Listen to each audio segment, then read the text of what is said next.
Welcome to BG5 Live. It's June 11th. We are just 9 days away from the solstice. Summer is fast approaching. Little sad note, I'm always a little bit mixed when the summer solstice comes because it's the longest day of the year, but it happens so early in the summer. But I love the beautiful weather, living up north. So I live in the northern part of the United States, Northeast, and we have a guest on today who I've been dying to meet. You're going to meet us soon, but she has the opposite accent as me. So if you're familiar with the United States at all, you'll hear this northern accent.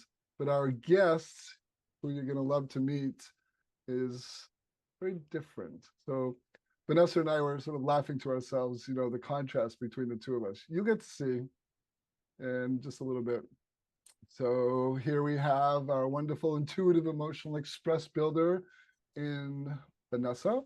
She's a 5-1 profile. So before we get on the call today, we were laughing about how our profiles are in sync. So if you know anything about profiles or public roles, there are certain numbers that sort of are in harmony. So the 5-1 contrasted with my 2-4 brings us into harmony. So that's why Vanessa and I are totally rocking this show. So we're gonna turn it over to Vanessa in just a minute. But here's our weather for today. The cosmos is raining down its neutrinos on us. So take a little bit of a look. You'll notice 2 defined strengths. Our guest has one of them. What is that? Three defined strengths. Wow. I missed the little one down below that has an outsized impact. So we have the 360 down below, mutation. I'm always a little both excited and a little nervous when mutation is in because change is in the air. I tend to notice because I live in and around the Boston area, I see people a little hyped up, especially when the drive stamina is connected to that energy resource, just kind of pumping energy into the environment. I see people driving a little crazy. We have leadership management with the 4521. So if you see people or feel the need or you sort of have this inclination to take the lead, you're sort of vibing on that. And the 1222, which is always an interesting transit. We're going to talk a lot about this. So Vanessa, I'm going to turn it over to you. Tell us what's happening from your perspective in the cosmos. Yeah, so we are still in the transit of trait 45. We talked about that in the last episode, so you can always go back and review that if you want a review of the trait 45. And starting on Thursday, June 13th, right after midnight Eastern time, we are moving into, the sun is going to be highlighting trait 12, which is the trait of caution. And it is part of the strength of socialness. Now, we are also experiencing this transit right now. I believe it is Venus that is transiting trait 12 at the moment. But once the sun goes in there, it's going to really amp that up. And this is the voice of caution in social situations. It's the voice that says, I act based on my moods. So mood will definitely be in the air. And there's a need for caution in how you use your voice, which is going to affect whether people will hear you, understand you, and also how well you'll be able to articulate things.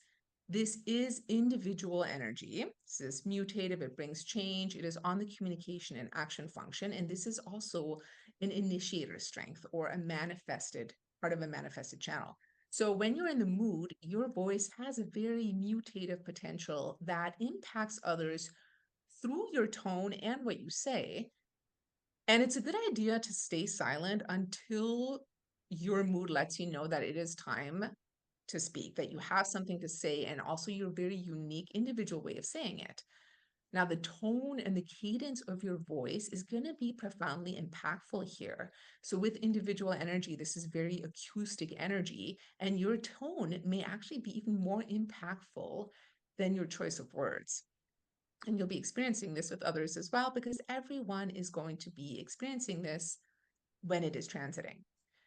Timing is super important, and you want to be really cautious in terms of when you are speaking and when you are staying silent, really honoring your moods and knowing when the timing is right to share your greatest impact, especially people that have this defined, maybe on strangers, people that you don't know personally, especially in terms of speaking, performing, being a musician, all of those ways of expressing yourself.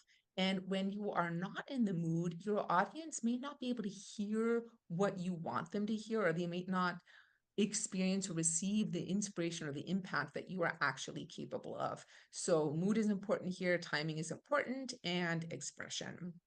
So that is the trait of caution. But Anything I you want to share actually about that, have Mike? this in my design, Vanessa, and everything you said is so, so, so true. When I am in the mood, I can be very articulate. I can, be gregarious. When I'm not in the mood, it's as if there's just nothing there, or I'm stumbling over my words.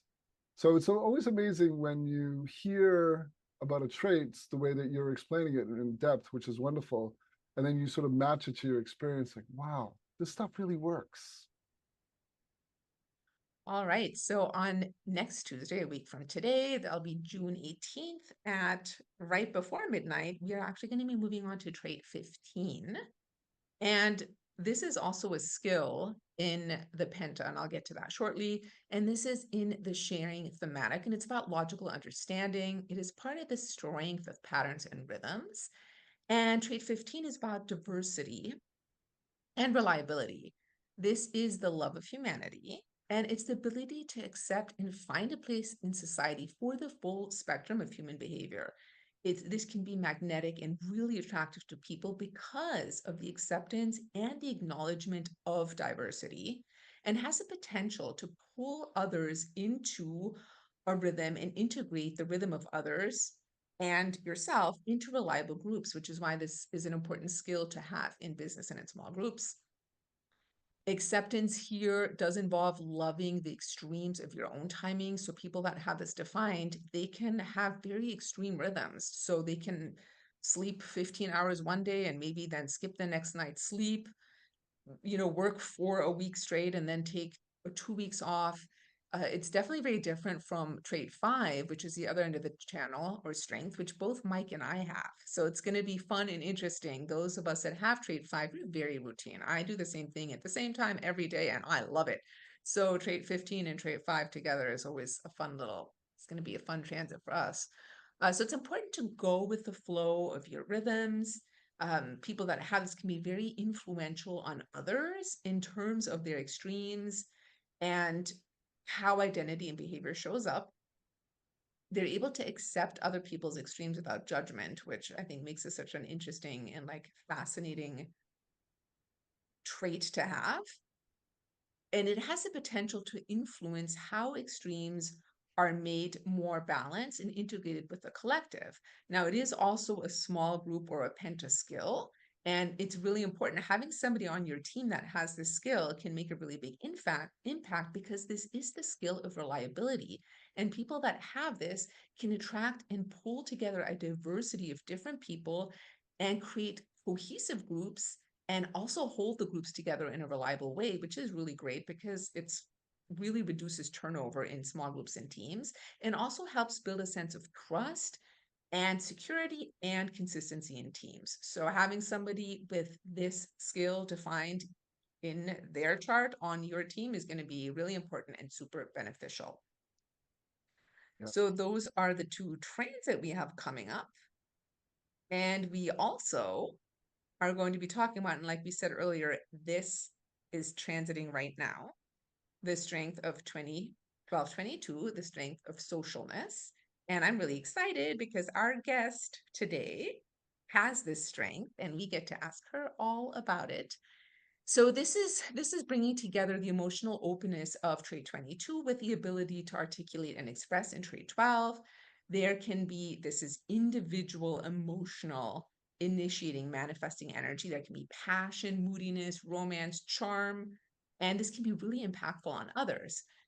People that have this really have the ability to adjust what they're saying based on their social setting, and having restraint in their openness allows them to really adjust their expression and use the right words based on what social setting or situation they're in. It's important when somebody has this strength defined. It's going to be really interesting as we all experience this transit about not doing things when you're really not in the mood, because it can actually have a negative impact when you're really not in the mood. So honoring moods is very important here. Timing, this is connected to the emotional intelligence function. Timing is super important. The awareness of your moods as far as when you can be really impactful through taking action through communication. And you want to be really clear about speaking and acting in order to be influential and powerful with what you say. And people that have this can be really impactful through public media, such as speaking, acting, poetry, and music, and using the quality, the inflection, the tone of their voice to really move, touch, and empower others. And I always like to bring up the singer Adele. She is an emotional initiator, and this is her strength. And she's definitely, if you listen to her music, a person that can really deeply and profoundly impact you through the power of her voice. So I think she's a great example of this. And we have another really great example of this. And I am excited to welcome Tuck Self. So Tuck, this is really exciting for me today because both Tuck and Mike, I would say, are my primary BG5 teachers. And I'm actually in certification with Tuck right now. He is a 5-1 emotional express builder like myself. We actually have a lot of things in common in our chart. And I'll have a lot of things in common with Mike in his chart as well. And I'm just super excited to have you here and for you guys to experience the amazingness of Tux 1222 because I absolutely love the way that she expresses it. So welcome, Tux. So excited to have you. Welcome, Tuck. Good to have you aboard. Let me be clear. I was looking at the words and it said, I need to be clear. So let me be clear. No, I'm excited to be here. Very, very, very happy to be here to talk about the 2212 because it is one of the aspects of my design. I'm going to really say in quotes that saved my life. It really did. But one of the strengths that I have grown to love about myself, is it okay if I just start talking for a minute? Yes, go ahead. What's new, right? Tuck, I- are you in the mood to talk for a minute? yeah. I was apparently a tantrum thrower as a baby, and my mother actually put this thing on the refrigerator. It was a poem about the squawker because I was so emotionally expressive that I would get on the floor and they would get really angry and ignore me and get up and walk out of the room. I would get up off the floor, follow them into the next room, get back down on the floor and start emotionally expressing myself again. And it's fascinating. One of my many careers, I was a fitness director at a local health club. And so I was at the front desk, right? And a really good friend of mine came in one day, and this is before I knew anything about design or BG5. And she said, you know what? It's just so interesting, Tuck. All I have to do is walk in the door and say, how are you? And the minute you say good morning, I know whether to run away, like run in the other direction, or to stay and talk to you. And so it's just been interesting to learn that everything really is in my tone. But she said, you are the moodiest, she used the B word very lovingly, you are the moodiest person on the planet. And I thought, well, that's really not a very nice thing to say about me. And then when I had my first human design session and was told about the 1222 and the moodiness being part of who I am, it it was like freedom to me to get that part of my charm. Of course, I need to be somewhat responsible for this wave of mine that I have, but to know that it was okay to be in these crazy moods, like swings that I do sometimes, and becoming comfortable with emotionally expressing myself. I've never seen the caution things. Vanessa, I loved the graphic for the caution. For years, y'all, I would not speak in public. Like if I was in a group in a room and we were at personal empowerment workshops, I couldn't take the microphone because I was afraid my hand would shake. I was afraid my voice would shake if I tried to say something. And so it's been interesting becoming comfortable with this emotional tsunami that is running through my body sometimes. And so Hey, the other Tuck, thing, I have a question for you. So I'm curious, based on what you're saying. So it's interesting dynamic here. So for people who are new, the black is conscious and the red is unconscious. Yep. So here, this signifies that you're aware, you have access to your emotions in the moment, but how it comes out is unconscious. So I'm really curious how you see that dynamic working in your life. You know, like I said, I'm careful about, well, number one, the mood is everything. So thank God somebody told me I didn't have to do anything unless I was in the mood. However, again, even today, when I'm with people who know me well in workshops and just different environments, they will frequently say, Mike, Tuck, how come you're not talking? How come you don't have something to say? And it's the timing, it's the caution. And if I can't articulate or be clear with what it is that I'm saying, or if I don't think people are going to be able to hear me, I won't say anything. But it's taken a long time, because the 12 is what in my unconscious grounding and balance. It has taken what 71 years. It's taken a long time for me to become comfortable with my own voice and the tone of my voice. If you ask around my friends, they'll say to you, Tuck has a tone. I Don't actually have questions about that one as well. has a I tone. have a friend, like one of my friends from elementary school, and I wish I knew her design, because I remember her mom was always like, I don't like your tone. And it was always about her tone. And I bet she had the 1222. So I'm curious if that was something that you also experienced growing up from your parents. Well, bottom line was I was the kid in the family that was told to be quiet, sit down, shut up, don't talk. You're too much, you're too expressive, you're too this, you're too that. I just remember in the 5th grade listening to myself on a recording going, oh God, I don't like my voice. And if you happen to trip over my YouTube channel, I don't know. I have just gotten to this place where I actually am okay with the way I express myself. I think, Mike, it's taken a couple of me listening to a couple of people go, I really like your accent, because prior to that, I think I felt kind of the opposite. And so it's been a becoming comfortable with my voice, my emotions. I have no lack of awareness around where I am emotionally ever. What's important for me is navigating them, being responsible for them. I can't control them.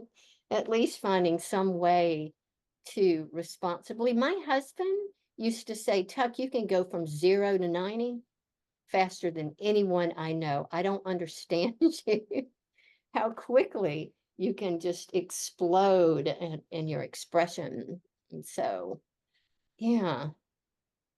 Well, I am that's also go I ahead, have Vanessa. one more question out of my 50. But so as somebody who takes class with you, I love taking class with you. I feel like your 1222 is such a gift in how you teach. And I'm curious, as somebody who obviously works with clients and obviously has to teach class at a certain day at a certain time, how do you deal with it if you happen to not be in the mood on that day at that time? Because I never noticed that in you. Good question. That hasn't happened with class, Vanessa. It's interesting that you say that. It mostly happens in social situations. Like, I guess I don't look, that doesn't feel social to me. I'm doing something that I absolutely am inspired and compelled to do. So that's different. But ah, I- my friends, they know don't invite Tuck to lunch because she's not really that social. I am better one-on-one. And I will not go to a party if I'm not in the mood. I just flat won't. I won't. Years ago, I can remember being punished because I was supposed to go to some debutante luncheon. And my mom went out of town and I didn't go. Talk about social graces, right? And she was quite irritated with me. I cannot make myself. Here's another great example. When I was in a network marketing company, we did presentations and they kept saying, Tuck, it's time for you to get up in front of the room it's time. And I went, nope, not feeling it. It won't be right. Can't do it. One day the worm turned, and so when I'm ready, and it was so much fun for the rest of the duration, standing up in front of that room and sharing about health and wellness. But it had to be in my timing and with my moods and when I was ready. So don't try to get Tuck to do something that she doesn't want to do.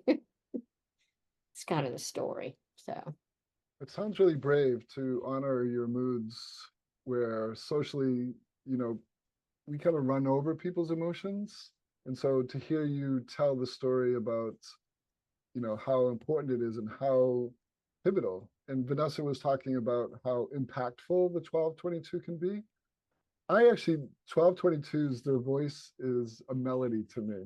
I haven't met a 1222 that just, it's like music hearing their voice. And so yours is the same way, even though you're down south and you know you have a twang.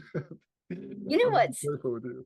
What's interesting, my sister Maggie she would say to me, and I didn't catch, she would say, Tuck, you're always humming. I would go, like I would find myself humming. My best friend's son is a 1222, and the dude, he's 15 years old, and he's always humming. And so it's interesting, that culture, that romance, the passion, the performance. Like I do call myself sometimes a frustrated performer. And so I just love expressing myself emotionally when it feels right. And when it doesn't, you're not going to hear me say a word. I'm that quiet person in class for the most part. I don't ever talk unless somebody Not asks. anything like me. I'm always talking to class. Which is great for me. Thank you. Gives me something to respond to. I actually like it. So, It was yeah. interesting. The other thing about the 1222 and this, you know, this being very creative as well, as especially in terms of music and dance. I know that you also are a dancer, and that just kind of popped into my head right now. I'm curious also, like obviously dance has such a strong relationship with music. Any other, do you play any instruments? Like, are there other ways that, I'm just curious how that shows up for you? Um, I have been singing all of my life. In high school, I was part of the chorus, and it was fun. Um, I do that now to entertain myself. It's that I will turn the music on and sing and dance. I was a dancer all my life as well. And so, but then movement itself is really just expressing myself. I feel like if I don't, it's I get restricted, just very restricted and depressed. It's like I have to express myself, or I'm not going to say, I don't like the word depressed. Melancholic sounds better, right? But movement, I am one of the most passionate people you will ever find in your life. At one of my jobs at a nonprofit, it was kind of going under. And I wasn't one of the management people. I was an employee. And I remember going into the CEO's office going, dude, and I was just so excited because I could see where they weren't doing things in an effective way. And gosh, this is what we need. I mean, you know how I can get Vanessa, right? I was just so excited and expressive. And he just kind of looked at me and he said, you sure are passionate about that. I thought, but I'm very excitable about things that I align with. Let's say it that way. Yeah, that's our express builder nature too. So Tuck, I'm curious, how did you find PG5? What's your story that brought you to this field? So interesting. I was introduced to human design itself 2004, a long time ago, 5-1, loved everything, read everything, studied everything, studied with everybody. And about 2017, my 23-year mentor, she said, why aren't you certifying people in human design? And I said, because I don't feel, the word wasn't legitimate, but I had not actually gone to the source to become someone who could certify people. And she said, well, you might want to think about doing that because you're really good at this. And lo and behold, as the universe would have it, an email came into my email box that day, and they were offering the full package, of the foundation, the profit potential, the certification. And so I said, hark, and I dove in, and Karen was my teacher, and good God, I haven't stopped. But I love it. When I was at that company that I was telling you guys about, I went into their managers meeting one day, and I was absolutely fascinated because the CEO was an express builder. All of the department heads that would go out into the community to pull money in for whatever their nonprofit department was, they were all express builders. The CFO was a classic builder. The human resources individual was an advisor, and the administrator to the CEO that got everything started was an initiator. And so I didn't have those words back then. And so they were very interested, but they would kind of cock their head to the side as I was talking to them. And so I love the application of this system to the business world, and BG5 just made it really easy in terms of language, like really easy. Do you have any interesting teaching stories you'd like to share? What do you mean by that? Teaching stories? Well, something, an experience. So obviously you've been doing human design / BG5 for 20, almost 20, no, over 20 years. Yeah. You're passionate about teaching, you're passionate about design. I'm just curious, like, any interesting experiences that you would like to share with us? I have perspective. Okay. I I I just have this thing about truth jumping up off the page. Hmm. So I don't get What does that everybody, mean to you? I don't Truth. get that everybody's going to love human design, right? However, when individuals are introduced to design or BG5, when I have the privilege of being able to share it with them, it is like the truth of who they are jumps off the page, and they feel affirmed and confirmed. And I go, well, it's not me, it's your design. And I love the fact, Mike, and it's easier to speak for me than it is almost for the people that I have been able to share this with. The evergreenness of the design for me, the fact that my chart has become my best friend, and that after 23 years, I am still discovering aspects of myself that I didn't know about. My pet peeve, since, because I experienced the 12 is very authentic, right? So it's my pet peeve for people to go, I have so many open functions, I cannot go out the door today because I might get creamed and then I'll never be good again. I actually had a class member last semester when we did her overview. It was so brilliant of hers. She said, what I'm cautious of about myself and what I experience of other people sometimes is that they are using their chart to stay in their comfort zone. They're using it more for information, to go have more information, to talk about more information than really experiencing it. And so I love that it's an experiential design that, I can tell people what it says, but they're the ones that bring it to life, once we've shared that information with them. Yeah, that's such a great story. I love it. And you must find this, but do you experience your students teaching you things? Oh I'm God, always, yeah. I'm always amazed at the insights they have, or they'll ask a question. Uh-huh. This happens so much, and I just look at it like, I never thought about that. That's such a great question. Yeah. Do you find that it's a system that's very alive? Yeah. Yeah. I'm trying to think of Greg Braden's word. It's like undulating, permeating frequency and vibration that's always moving. And you know, I'm a 5/1, so I love to study different things. I love anything that has to do with science, spirituality, the brain. And so the opportunity to me to, I'm going to use the word embody the design, but choose how I want to express myself. Like, I like it that the chart, it's fixed, but it's not stagnant, Mm. like based on how I'm perceiving the environment, how I'm carrying myself. I can up level, and I have learned more from some of the individuals in my class over these years.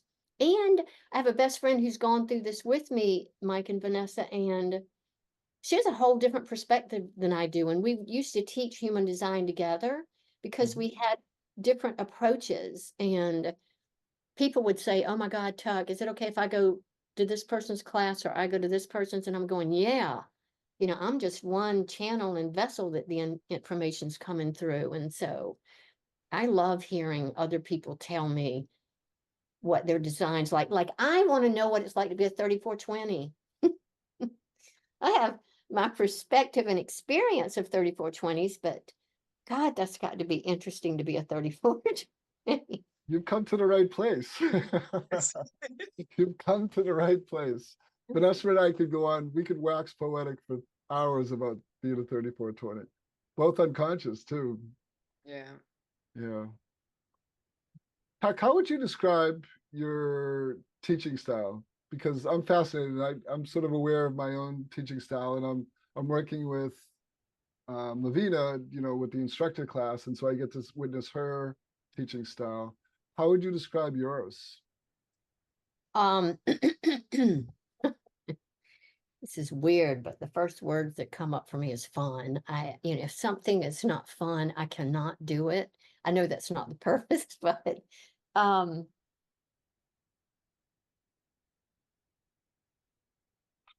what is my style? I think I said to you in my email, I fly by the seat of my spiritual pants sometimes. The BG5 world has done a beautiful job of putting this information together. Like, thank God the PowerPoints are there, the information is there. That's easy. I don't like reading off slides. That's something I will say to you, because everybody can read off the slide. And so that it bothers me. Therefore, it's not something that I'm comfortable doing. I'd rather bring my different perspectives in. And do I not, Vanessa? I do Oh, my yeah. best to get the class to talk back to me. And sometimes they will not. And I tell them I feel like I'm talking into a blank space. Y'all let me know that you're there. I don't want to be the grand kahuna. I want to be the messenger. And I really am curious as to what people do with the message and the information. So I would say that's my style. I love Very good. interaction. Yeah. I would agree Mm. that your style is very fun, and your 1222 comes through so beautifully in your teaching. You sound Yeah. like you have a very playful way of approaching life, approaching teaching. I really enjoy that. It comes through really loud and clear here. Otherwise, I get real serious, Mike. Serious. I think that's when Tuck has a tone. Tuck has a tone. I We we should trademark that. Tuck has a tone. and Beware, yeah, you know, beware the of the other tone. thing that I noticed, I don't know if you guys notice this in class, but it's easy. It's so easy in the women's communities that I'm in, because we have a lot of banter and we're good friends, and I can pretty much say anything I want to. But one of the things that frustrates me is when defined mind people get stuck in their head rather Ooh, than living the power, you know, that's in the lower aspects of their design. And so frequently, you know, I will say that you're in your head. get out of there.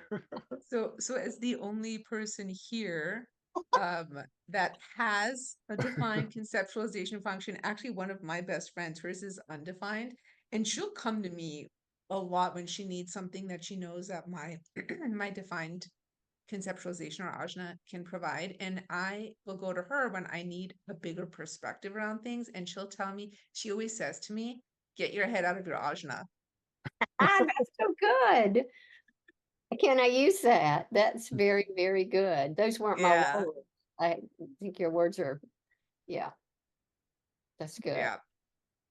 sometimes I need to be reminded of that. Yeah. Yeah, it's to see, I don't even know your style yet, Mike. That's, I told you I don't really like social situations unless I can dance and sing and, flit around and talk. However, I really do prefer hearing from other people like yourself and, you know, because you've asked me a whole lot of questions and see, I don't know anything about you. What would you like to know? Hey, But Vanessa can chime in because she's been working with me for a couple semesters now. yeah, what is it about the system that I don't even use the word inspires, that's just one of my words, that inspires and compels you to share it with other people?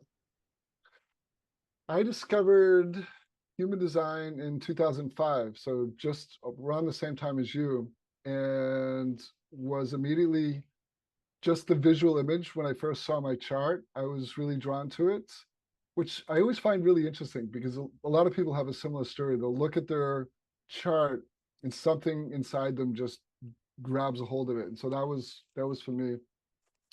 So within a month of seeing my chart, I had a reading. We call them in readings in human design. So I had a human design reading.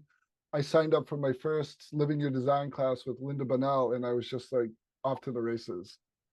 And one of the things that I used to say to myself and to other people is human design has helped me understand both myself and other people like no one's business. It's so accurate. Sometimes I tell a story that, after I became an analyst, I did a human design reading session for this guy in Australia. We had never met. This was before the days of Zoom where we had cameras. And at one point, he just stops and he says, "How do you know this about me? We've never met. You don't know anything about me." And it was this revelatory moment for me where I just got to understand, wow, this actually works. And I know that there's a lag time, and I tell my students this a lot. So you're going to learn this information, but at some point you have to begin to trust that this is actually helpful for other people. What you say to them about their design is actually really accurate. That's the point when I really began to understand, wow, I can trust this system. I can talk to people in a way that they'll see themselves. You described that earlier, where I have a current group, and so there's 11 or 12 students, and almost all of them wanted to get sessions, in that package deal with me. And so I've come through this run of having almost like 10 in a row. And there's always these moments when we're sharing design, you can see the person's face and they just kind of light up. It's this moment, it's revelatory for them. Yep. I live for that. I totally live for that. Yeah. That experience. It's so wild. It's funny. My women friends that are in my groups with me, they all know. Do you have my chart out in front of you, Tuck? Like, it's rarely do I even have a conversation with people anymore today. When I don't have their chart in front of me, just for the same. It's just I'm fascinated that when I do work with people, half the time they're already living, aspects of their design in beautifully and aligned ways, and to be able to affirm that and build that confidence. I just had a session with someone like that, and I told them the same thing. It's like, you're already living your design. Like, what do you need me for? It was really wonderful. I have to say that I literally like if I know somebody's design and we're talking about something, and my defined logical conceptualization function is pretty good at remembering people's designs, even if I'm not looking at them, but I'll pull them up if I need to. And it just I'm like incapable of not experiencing like people through their designs to a certain degree, and especially with my girlfriends, and it just always immediately goes to like if they're worried or struggling with something or whatever, it's just the design conversation I cannot keep out of it, and luckily they're all good with it. Do you guys have this experience? I don't remember people's design exactly, but I have the overall gestalt. When you're having conversations with your friends do you have it sort of like you call it up out of the database? It's sort of in your mind and you're listening to them talk and it's like you're checking it against their design. I do that all the time. It's kind of funny. I Yeah, actually, whenever I watch TV or anything like that or a movie, I'm always like, this character must have this design or this public role. This is their career type, and it's extremely likely that they have this strength defined. I like that is happening for me all the time. yeah. Yeah. My best friend again has the 4426, the strength of, I call it persuasiveness, right? And Yes. That's a nice way it, to say it. it's almost like people do this. She's going to be watching the recording, so she knows I'm talking about her. Is she can persuade them to do anything. We're walking around my neighborhood one day, and there's a house with a for sale sign on it. Oh my God, Tuck, look, you can buy this house. You can then rent out 2 of the units. You can make money. I looked at her and I said, would you just put your 4426 to bed for a little while? That's a good one. So yeah, it lives in my head. And I go, well, that's her this or that's her that. So One of the things that's helped me in relationships is acceptance, you know, especially with my partner. You hear something or you're seeing a behavior, like that's just who they are. And you just have this moment of acceptance because obviously it's very different from who you are. But like, okay, yeah, I get that. They're just being themselves. I know, Mike, I'm trying to get there 100%. Well, I think Baby it's steps. easier with some people than with other people. I mean, I really experienced that as well. And with certain people, I'm like, I can't. Usually those are people I've been conditioned by for a long time. But I definitely, in my relationship, it's been extremely helpful. And I'm so grateful that I know human design because it's really, really helped me in my own relationship with my partner. And I love the simplicity. We talk about keeping things on the surface a lot in class. I mean, we can go deep and deep and deep. I really do love the surface, staying sometimes the power of the decision-making strategy, the power of the career type, the power of the personal interaction style. It is huge, I believe. And I think you were saying this earlier, Mike. Larry and I, he was introduced to human design, my now deceased husband. I used to call him my now dead husband, but that sounds terrible. We were introduced to human design when we first met, and it was so helpful because he was open in the emotional intelligence function. You see how emotional I am. He was defined in the willpower function. Mine was open. And as a composite, we defined one another's survival instincts. And so it was hysterical to watch us. We were at the movie and I had my cargo pants on and the little strings were not tied. And I got up and he stepped on my pants and I apparently emotionally reacted to him, which then stunned him, right? So he comes back with his willpower and says something to me. And then I take that in and we just looked at each other and burst out laughing. So it was really, really supportive of our relationship. And same with my siblings over these years and my children. So yeah. One of the things I love about it, I've talked about this in class, and I think Vanessa knows, is you can see when you look at my chart, there's just so much openness. And so coming back to what you said, you sort of prompted a thought for me. The simplicity of I think in terms of shadows. Mm. So human design has accelerated my spiritual path just because I can name my shadows really quickly and easily. Losing focus, overthinking, over conceptualizing, second guessing myself. All of these shadow patterns, I can immediately pull them out. And in any moment, because I have that database in my head, but it's not long and complicated. It's just, oh, there's that again, there's that again, there's that again. Yep. And so you move through it really fast from that perspective, which is very express builder of me, buildy of me.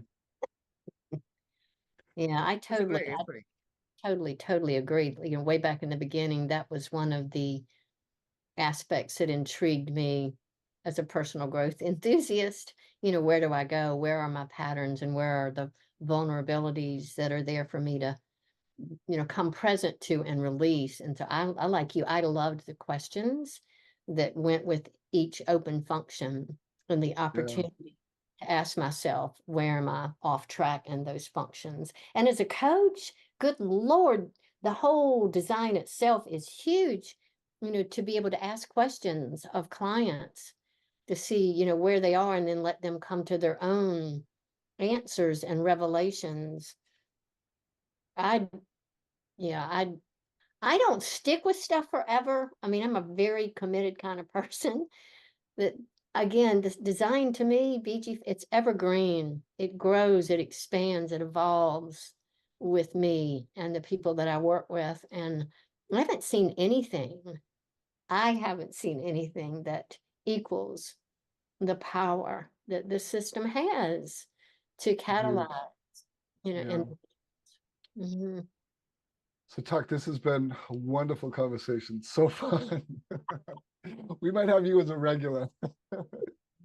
So you have both a webinar and a class coming up. So tell us a little bit about it. The free webinar, as it says right here on the slide, is June the 27th, 10 a.m. Pacific, so that's 1 Eastern. And we will go over the, we've all termed them the secrets, the codes, but we will dive into a couple of the surface, let's say it that way, elements and aspects of a design to entice people to come join us. So it's going to be important too, Mike, if they can, to have a copy of their chart, because they'll be able to follow along. And then the Foundation 1 course starts July 18th. And All right, folks, if you're looking for a teacher and wanted to dive into BG5, it's a great time in the middle of the summer. You sort of ease into it. You can tell Tuck's teaching style is lively, fun, but just beware if you hear her tone in her voice. I'm just kidding. I just wanted to be playful with that. You hear the tone. So Tuck, thank you so much. It was wonderful. We loved having you. yeah, thank you so much for the opportunity to come and engage and interact. It has been quite fun. So thank you. Appreciate you both. And Yeah, I thank appreciate you, Vanessa Tuck. for introducing us. This has been a meeting that's sort of been waiting to happen. So very excited. Yeah. Yeah. More. So thank you. Yeah. Thank you, everyone. If you want to get in touch with us, my email is turningleafwellness@mac.com. Vanessa is vanessacnaja@gmail.com. Wonderful to have you for another show. Thank you, folks. And we'll see you in 2 weeks. Does anyone know that date? June 25th. June 25th. Thank you, everyone. Bye for now. Bye.